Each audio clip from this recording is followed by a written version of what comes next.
Ravi de vous retrouver pour une nouvelle édition du Journal de l'économie. Voici pour commencer le sommaire.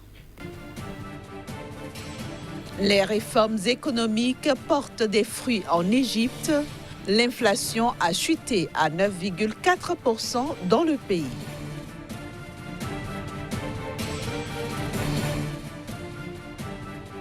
Les expéditions kenyanes d'avocats vers la Chine progressent chaque année. Elles pourraient augmenter de 10% par an sur les 3 prochaines années.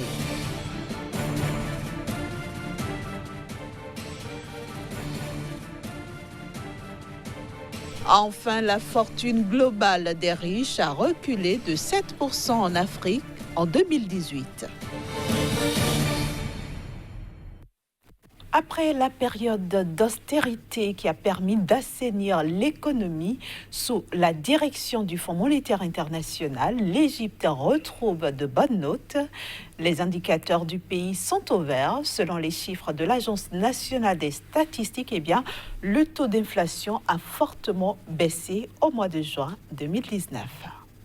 Après la période d'austérité qui a permis d'assainir l'économie sous la direction du FMI, l'Égypte retrouve ses bonnes notes avec des indicateurs au vert. En juin 2019, l'inflation annuelle des prix à la consommation en milieu urbain a chuté en Égypte. Elle s'est établie à 9,4% contre 14,1% en mai. Cette baisse est plus prononcée que celle attendue par de nombreux analystes après la flambée des prix des carburants dans le pays. En effet, l'Égypte a augmenté les prix des carburants qui sont passés de 16% à 30% dans le cadre d'un programme de réforme économique soutenu par le Fonds monétaire international et qui avait conduit à une inflation de 33% en 2017. Pour rappel, en 2016, que le FMI avait proposé un programme de prêt sur 3 ans à l'Égypte sous condition de la mise en place d'un ensemble de réformes portant entre autres sur l'introduction d'une taxe sur la valeur ajoutée, la dévaluation de la livre égyptienne et la réduction des subventions énergétiques.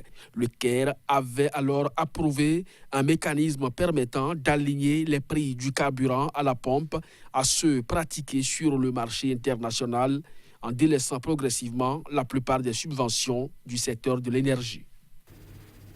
À la mi-juillet 2019, la capitalisation boursière des entreprises cotées sur les 14 principales bourses des valeurs mobilières d'Afrique s'est affichée à 120,78 milliards.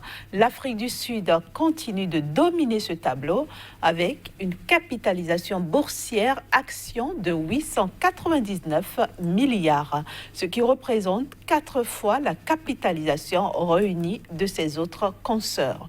Le Maroc occupe le 2e rang du classement avec une capitalisation boursière équivalente à 60,7 milliards de dollars.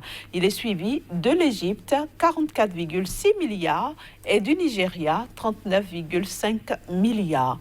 Globalement, les places boursières africaines ont perdu en attractivité, en plus d'être peu liquides. Il faut noter que les 14 marchés boursiers les plus pertinents d'Afrique pèsent 4 fois moins que le top 5 des sociétés cotées les plus valorisées dans le monde. Ces dernières pesaient près de 4 355 milliards de dollars à la mi-juillet 2019.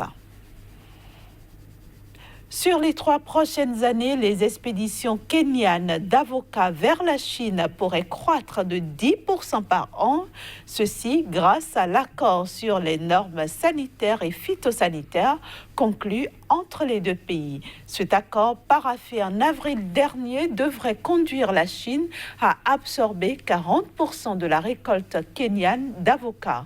Nairobi espère ainsi devenir à terme un fournisseur important de la Chine aux côtés du Mexique, du Chili et du Pérou. Cet accord devrait aussi permettre aux producteurs locaux de bénéficier de meilleurs prix sur les marchés et d'améliorer leurs revenus. Notons que le Kenya compte pour environ 30% de la production africaine d'avocats.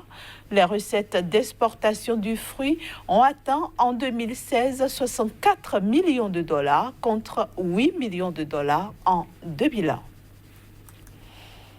Venons-en maintenant au rapport annuel sur la richesse dans le monde édité par Capgemini. Ce rapport indique que pour la première fois après 7 années consécutives de croissance, le nombre des riches dans le monde et leur fortune ont chuté en 2018. En Afrique, le nombre de riches a très peu reculé. En revanche, leur fortune a chuté de 7,1%. La population des personnes riches dont la fortune dépasse le million de dollars a baissé de 0,7% en Afrique en 2018. C'est ce qui ressort du rapport sur la richesse publié par Capgemini. Cette réalité fait de l'Afrique la seconde région au monde après l'Europe à avoir perdu le plus de riches. La fortune globale des riches africains est également en baisse de 7,1%. Comparé aux autres régions de la planète, le continent noir est celui dont la population des personnes à très haut revenu a le plus perdu d'argent en 2018. En dehors de l'Afrique, le train baissier est aussi noté au plan mondial. Pour la première fois depuis 7 ans, la population mondiale des riches et leurs fortunes ont respectivement baissé de 0,3% et de près de 3% en 2018. Seul le Moyen-Orient a vu augmenter la fortune de sa population riche. Cette situation est imputée principalement à la chute sensible des marchés des actions conjuguée à la lenteur de l'économie. Cependant, certains fortunés pris au cas par cas connaissent un essor considérable. Enfin, le Kenya est le 4e pays au monde après le Bangladesh, la Chine et le Vietnam, où la population d'ultra-riches affiche la croissance la plus rapide. Une petite pause à présent et on se retrouve avec Azmi Pidior pour la suite de ce journal de l'économie. Bonjour à vous et bienvenue dans le journal de l'économie, Azmi Pidior. Merci, bonjour Inès. Aujourd'hui, nous allons parler agriculture. Alors, comment s'est déroulée la dernière campagne agricole 2018-2019, bien sûr, surtout dans l'espace UEMOA? La campagne s'est très bien déroulée. Enfin, selon donc les experts de l'Union économique et monétaire ouest-africaine, la campagne agricole 2018-2019 s'est bien déroulée. La pluie a été au rendez-vous là où il fallait. Les agriculteurs également ont répondu présents dans leurs fermes et dans leurs champs respectifs. Les investisseurs ont été également au rendez-vous en finançant donc le secteur, en sortant davantage donc de leur portefeuille la cagnotte nécessaire, le nombre donc de CFA nécessaire pour donc financer le secteur. Les politiques au niveau des États également ont accompagné la quasi-totalité donc des acteurs et ceci a donné un rendement, un résultat des meilleurs. En effet, pour donc cette campagne-là, la campagne 2018-2019, l'Union économique et monétaire ouest-africaine affiche au compteur une production record donc au niveau du céréal, avoisinant donc les 31 18 000 tonnes en termes donc de récolte. Pour donc les tubercules, on a donc pu obtenir 24 millions, voilà, 270 000 tonnes en termes donc de récolte. Et au niveau de l'halieutique, on a donc pu réunir environ 940 838 tonnes en termes donc de récolte. Ceci permet donc de dire que la campagne agricole s'est bien déroulée. Il faut dire que la campagne, ce n'est pas que le céréal, ce n'est pas que les tubercules, c'est aussi donc les produits de rente. Et à ce niveau, c'est beaucoup plus donc cette production qui a tiré donc l'économie, enfin la production vers l'euro, surtout avec des pays comme le Bénin où pour le compte donc de cette année, le coton a marché pour ce pays-là. Environ 700 000 tonnes ont été donc récoltées pour donc cette campagne, ce qui aujourd'hui affiche une très bonne performance au niveau de l'Union économique et monétaire ouest-africaine en termes donc de rendement. Et financièrement, qu'est-ce que tout ceci vaut? Tout ceci vaut beaucoup donc de milliards. Il faut déjà dire que c'est beaucoup donc de choses. Les données sont en train donc d'être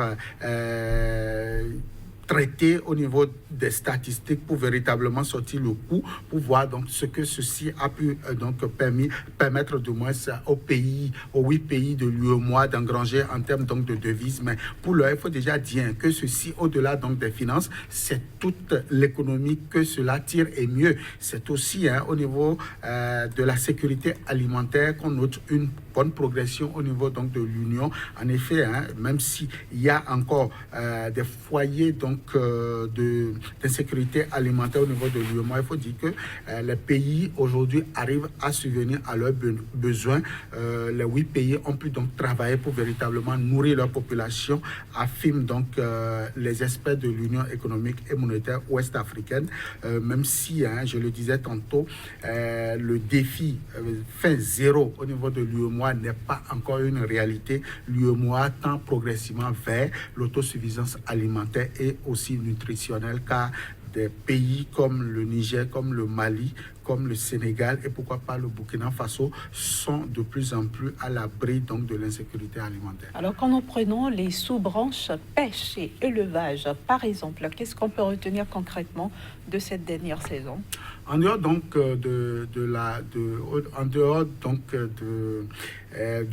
la filière animale, où on a noté beaucoup d'épidémies qui ont donc décimé les troupeaux. Il faut dire que les autres sous-branches ont marché également, ont suivi donc la progression au niveau de l'agriculture, surtout sur les espèces donc ovins, où on a noté une grande progression au niveau de l'UEMOA en ce qui concerne donc la performance au niveau des éleveurs. Il faut dire que de plus en plus on note un engouement donc des investisseurs, un engouement donc des banques commerciales, surtout pour véritablement venir à bout des difficultés de financement de ces sous-secteurs-là. Et aujourd'hui, on peut déjà se targuer de dire que l'Afrique de l'Ouest, notamment l'Union économique et monétaire, est en train donc de battre les records en termes donc de production animale au niveau du continent africain. Au-delà de ça, il faut déjà préciser que les véritables défis en termes donc d'amélioration des sujets restent encore un défi majeur, car l'Europe continue donc pas montrer son expertise à ces pays-là. En effet, les sujets viennent beaucoup plus de ce continent-là pour venir véritablement alimenter les cheptels, et l'Afrique reste encore tributaire donc de la performance au niveau de l'Europe. En tout cas, l'UEMOA, d'ici quelques années, travaillera certainement avec ses experts pour véritablement voir dans quelle mesure donc conjurer donc ce mal, c'est-à-dire les importations de sujets jeunes sur le continent, pour véritablement venir à bout de la sécurité alimentaire, surtout nutritionnelle, sur le continent. Alors la dernière saison a été bonne. La prochaine, comment se présente-t-elle?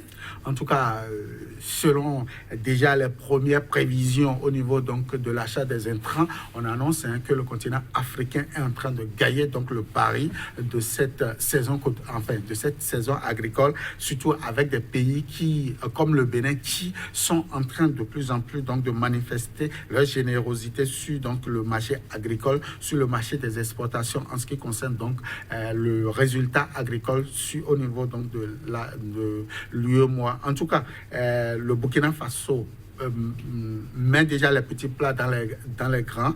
Le Mali également est en train donc de gagner ce pari de la prochaine saison agricole. Il reste maintenant à voir si Dame Nature, si la pluviométrie sera des meilleures aussi pour cette saison 2019-2020, afin que véritablement d'ici juin ou juillet 2020, on pourra également voir si la campagne pourra donner donc véritablement une saison des meilleures au niveau de l'UEMOA. Merci à vous, Kazmik Pedjo, et très bon week-end.